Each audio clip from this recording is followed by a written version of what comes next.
Hi guys, and welcome to Cultnomics. My name is Paul Hanley, and today I'm going to be chatting to you about consumer and producer surplus.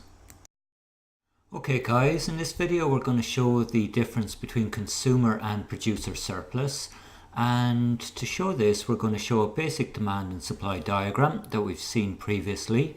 The downward sloping line here we're going to call our demand curve. Just to be more specific, we're going to say that demand down here represents the value to the customer of buying the good or service. And what we'll say in terms of the supply curve is we have a basic supply curve as we've seen before, but this supply curve represents the cost to the supplier of selling. So as per usual, wherever these two curves intersect, we have our equilibrium price. So we come across here to the price axis, and if we bring it straight down, we have quantity down to the quantity axis. So here we have a market in equilibrium where we have price and quantity at equilibrium. What we can see here is that consumer surplus is the area above the price line but below the demand curve. So I can indicate that with some diagonal lines here, and we call this area consumer surplus, so CS. So technically this is the difference between what a consumer is willing to pay as measured by your demand curve and what the consumer actually pays as measured by the price line here. So that's the area above price line and below the demand curve.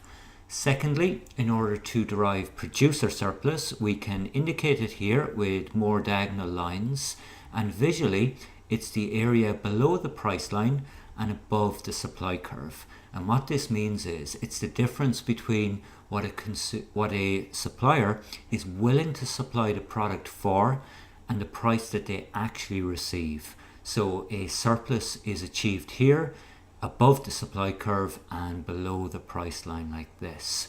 So we have a consumer and producer surplus in our case, and what we can show as well is the impact on the market of what we call deadweight loss if something changes and we move away from market equilibrium.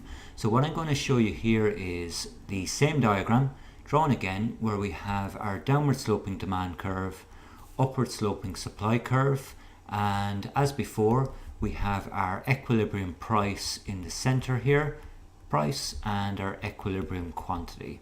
So what happens in this market here is if for some reason there is less produced than there should be in the market, for example some firm has market power, we can indicate that reduced quantity by drawing a blue vertical line. So remember, this is our initial 0 point and we have indicated a quantity that is less than equilibrium. What this causes is it opens up a gap between the demand and the supply. So what that means is the value to the customer of buying the product is quite high here, yet the cost to the supplier is quite low.